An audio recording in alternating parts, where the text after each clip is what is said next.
Well, I've been recording these short talks looking at how we face depression.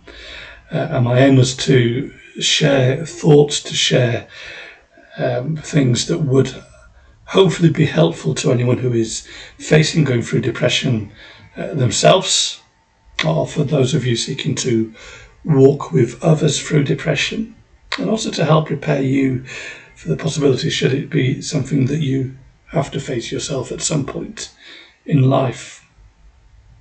And I want in this video and audio recording to turn to one very important, challenging question. What if God doesn't heal me? Or what if I don't experience healing? And I want to speak to you as somebody who believes that God does heal, that healing is possible. I believe that healing can happen through what we call God's normal providence. So through the work of doctors and nurses and pharmacists in providing treatments, medication, surgery, all those kinds of things. Often healing happens naturally as the body self-corrects, self-heals. It to some extent. It is designed to do that. And I do believe that from time to time, God will answer a prayer and heal somebody, and there doesn't seem to be any kind of natural explanation that God has intervened in a supernatural way to heal. It's a foretaste of what is going to happen when we're all with Christ in glory. We have our resurrection bodies, and sickness and death are done away forever. But we know that physical healing does not always happen. Some illnesses are terminal, and we pray for someone and we long to see them healed, and we encourage them as they go to the doctor, they get medication, they get treatment, but they still die. Some illnesses are chronic and persistent and ongoing. I have asthma. There is not a known cure for asthma. I know people suffering with a range of illnesses and syndromes, MS, arthritis, that are debilitating and maybe life-shortening, even if there is not an immediate likelihood of a loss of life. And there are illnesses that we still don't understand, like fibromyalgia, that people struggle with, and we can't even trace a specific organic cause for them at the moment. And some people assume that that's because those illnesses are, in fact, physical reactions to mental health issues. That is possible, but I don't think we should jump to that conclusion that just because we've not traced a cause, an organic cause, that there isn't a physical ailment happening. But what about mental health? If I was to say that you must expect and be guaranteed to be healed and to be healthy in your physical health, well, you would say, Dave, that sounds like prosperity teaching, and you would be right.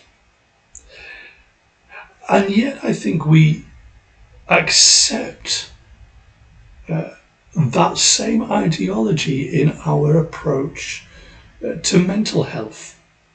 That if somebody has a mental illness, if somebody is emotionally unwell, then that must be evidence of God's displeasure and of sin. In fact, I have heard people, when playing down the possibility of physical healing, saying that whilst physical healing may not be possible, that we can still pray for emotional healing. I've heard people say that. I may even have said that myself in the past. And if I have, then I am sorry to anyone that I said it to. Because clearly we should at this point be able to recognize the inconsistency. That sometimes, in fact more often than not, God asks us to live with the suffering, with the pain through life. That we should be ready if we experience a physical illness for that to be chronic and lifelong. And so we should be ready for the possibility with our emotional health as well. Now, what I want to say at this stage is that doesn't mean that everybody will suffer from depression once they've got it right through until they die. Some will find relief treatment, a cure for their depression, particularly if they're able to identify causes. Some will experience depression as something in their emotional illness, as an acute response to specific circumstances. My personal feeling is that was overall the acute experience that I had. But others will find that this is ongoing, with all of the effects that brings on life, sometimes quite debilitating. And at the same time, I think even those of us that experience quite a level of good emotional health following a bout of depression may recognise that we now, to use a phrase, walk with a limp, and if we are in ministry, lead with a limp. That there is a kind of a weakness, a fragility, just as if you have a severe fracture or you badly sprain and injure your ankle, that you may detect later in life that same area is weaker and prone to further injury. And some of you may have picked up on that there is now a level of sensitivity and fragility in your life. That means you have to be careful because you know that certain circumstances and events and interactions could put your mental health at risk.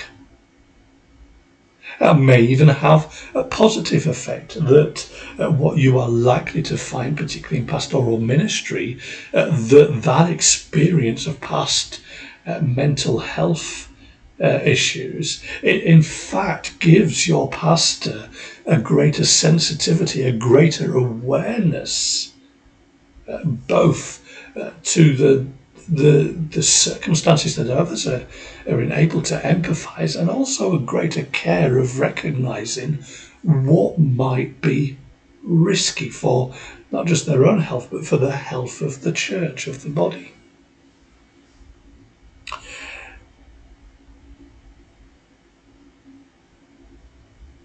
So what are we to do when we have this challenge of it? It seems that this is something I'm going to have to live with. Well, the first thing is this, as I've already suggested, is that we will need to learn how to adapt, how to live with this. This is not something that I am going to die from, but I may die with it. And actually that sense of perspective can be helpful. So learning techniques, learning how to manage an illness is important, and counselling and therapy can help with that. Learning to spot the warning signs so that I can act to respond before things get too bad. And learning where the triggers and the causes and the risks are so that I can live in response to them, which may include removing some risks and triggers from my life, changing my lifestyle, my habits, my patterns. But also, crucial, I believe, is learning to see what God can do through sickness.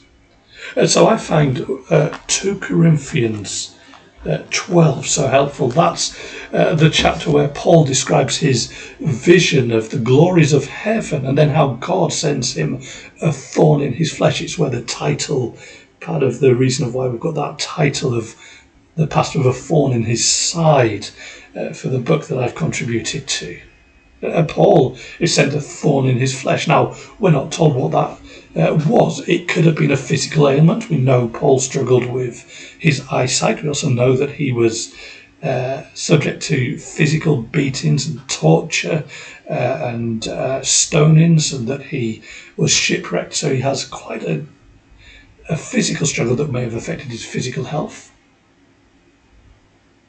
It could be that Paul's thorn in the flesh, or maybe pain in the neck, to use modern words, was troublesome, difficult people. We know that he was followed by people who sought to persecute him and oppose him. We know that there were people in particular churches that gave him grief. And it could even be that Paul himself suffered with a mental illness that is not disclosed here. So we're not told, and I think that's deliberate, because Paul doesn't want us to become so locked in on this is the thorn that we miss his point in the passage. Because Paul's point in 2 Corinthians 12, do read it for yourself, is this, that he prays to God and says, please take this thorn away. And God refuses, and he prays it repeatedly, and God still does not take away the thorn in Paul's flesh. He leaves it there. He leaves Paul with a wound. And in fact, with something that will irritate and keep the wound there. God says to Paul, my strength is made perfect in weakness. My grace is sufficient for you. Paul attributes this particular thorn, links it with this vision that he's had and the risk that he would become proud and self-satisfied and boastful and complacent. What the thorn does is it stops Paul from looking at things that he's experienced or things that he's achieved and becoming self-sufficient and self-confident and proud, because Paul must learn that he is weak, even as an apostle. And so he's completely dependent on God. I'll think about that imagery of leading with a limp, if you were a leader in the church. And think about Jacob, described in Hebrews as leaning on his staff, having been disabled by the man, in fact God himself wrestling with him on the road back from Laban, so that his hip was dislocated. That we might have to lean heavily on to someone or something. And part of that is in day-to-day life. I think we actually learn to be interdependent on others, but most crucially, when I have a limp, when I have a wound, I must learn to rely completely on the Lord. So this may not be an easy thing to hear. But if you are not seeing relief, if it seems that this illness, this depression, is going to be long-lasting, the darkness is not lifting, then allow, in the words of Martin Maynell, your darkness to become a close friend.